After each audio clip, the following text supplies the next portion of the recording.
Hi, it's Walter, and I'm here in our auditorium recording a sermon for Sunday, March the 29th, 2020, which means it's 3 weeks in a row, 3 Sundays in a row that we haven't been able to meet together because of the COVID-19 pandemic. And obviously, being here without you is very different. It just isn't the same. I can look out and I can picture you in the pews. In fact, I can look out and picture most of you exactly in the place that you would be if you were here with me, because you always sit in the same spot.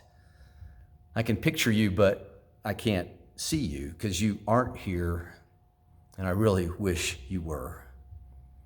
Over this past week, I've talked to many of you, and many of you are experiencing the same thing that I am. You're experiencing a yearning to be back together, a yearning to be back together, worshiping with one voice. We miss it, don't we? I'm reminded of the very first speech that I ever gave. I must have been about 14 years old, and it's the first speech that I gave in front of an audience. And even though it's 46 years later, I don't remember everything about that speech, but I distinctly remember the opening line. I opened that speech with a quote from Benjamin Franklin. Benjamin Franklin said this. He said, "When the well is dry, then we know the wealth of water." When the well is dry, then we know the wealth of water. So what is Ben saying? Well, he's saying that we often only recognize the true value of something when that something is gone. And I think many of us, maybe most of us, are experiencing that right now. We're recognizing the true value of our group worship time, the songs, the prayers, the communion service. We're recognizing the true value of that now that it's gone. And we're recognizing the true value of our church family now that we can't be together. We're recognizing the true value of all those smiles, all of those hugs, all of those handshakes, all those kind of words. We're recognizing the value of all of that now that it's gone. You see, since we're being forced to be apart, we realize how much we need to be together. When we're exiled from our church, we realize how much we want to be together. Probably for the first time in my life, I have just a little bit of an understanding of what God's people were going through when they were exiled from Jerusalem to Babylon. Now, don't get me wrong, we haven't been conquered and dragged off to a foreign land. Our place of worship hasn't been defiled and then destroyed like theirs was. No, they went through the big E exile. We're going through a little E exile. But there are some similarities. See, like them, we too are unable to access the place that is central to the rhythm of our spiritual lives. And now that that's happened, it can throw us for a loop. It can throw us off balance. See, we're here living in this little E exile, and it helps us have a better appreciation for their big E exile. And that's why the words from the very first part of Psalm 137 now resonate with me in ways that they never resonated before. You may be familiar with Psalm 137. It was written by a Jew. It was written by one of the exiles living in Babylon. They were living in Babylon, and they were away from Jerusalem. They were away from the temple. They were away from the central place that provided the rhythm to their spiritual life. And because of that, they were thrown out of balance. And being thrown out of balance, they wrote these words. By the river of Babylon, we sat and wept when we remembered Jerusalem. There on the poplars of Babylon, we hung our harps, for there our captors asked us for songs. Our tormentors demanded songs of joy. They said, "Sing us one of the songs of Jerusalem." But how can we sing the songs of the Lord while in a foreign land? How can we sing the songs of the Lord while in a foreign land? That's heartbreaking, isn't it? He's saying, I'm hanging up my harp.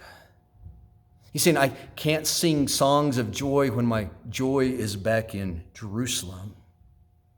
How can I sing the songs of the Lord while living in a foreign land? How indeed? But you know, it didn't have to be that way. In fact, it wasn't that way for many of the Jews who were exiled to Babylon. Not everyone hung up their harps. See, many of them realized that even though the temple was destroyed, their God was still alive. Many of them recognized that even though Jerusalem had met its end, God was still writing his story. Well, many saw that even though the center of their spiritual life was far away, God's Spirit was still near. Not everyone hung up their harp. Daniel and his buddies, Shadrach, Meshach, and Abednego, they didn't hang up their harps. The prophet Ezekiel, he didn't hang up his harp. Mordecai didn't hang up his harp. Ezra and Nehemiah didn't hang up their harps. No, even during the Big E exile, not everyone hung up their harps. So how about us, living in this little E exile? How about us? Are we going to hang up our harps? Are we going to hang up our harps, or are we going to find a way to sing the songs of the Lord during this foreign time? See, something interesting happened during the Big E exile.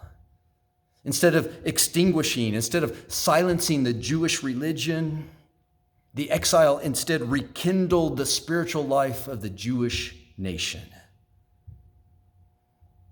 You see, with the temple gone, it was then that they knew the wealth of worship. And I believe the same thing is happening to us during our little E exile. I've been talking to you. I know you're not hanging up your harps. I know you're not losing your joy. No, instead, to the contrary, I believe that we are being rekindled. I believe that our fire is being fanned.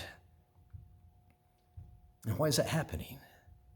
Well, I think that's happening right now because the spiritual life, the center of our spiritual life has been removed from us. And since it's been removed from us, finally and fully, we're recognizing its true value. So I know that like me, you are looking forward to the day when our little E exile is over. That can't come soon enough. I know that you, like me, are looking forward to the day that our rekindled church is back together in this now empty building. You know, the Big E exile didn't last forever. Now that Jews came home, the temple and Jerusalem were rebuilt, and the rhythm of their spiritual life was restored. And when that finally happened, when they were able to all come back together in Jerusalem, in the temple, what do you think happened? Well, they worshiped and celebrated like they never had before. Nehemiah described it this way. He said, "The sound of rejoicing in Jerusalem was heard far away." So, Netherwood Park, don't hang up your harps. Keep joy on your lips and look forward to the day when we'll all be back together, filling up this now empty building. Look forward to that day, because I promise you, on that day, the sound of rejoicing in Netherwood Park will be heard far away. So, Netherwood Park, may the Lord bless you and protect you. May the Lord make his face shine upon you and give you his peace and give you his joy. Amen.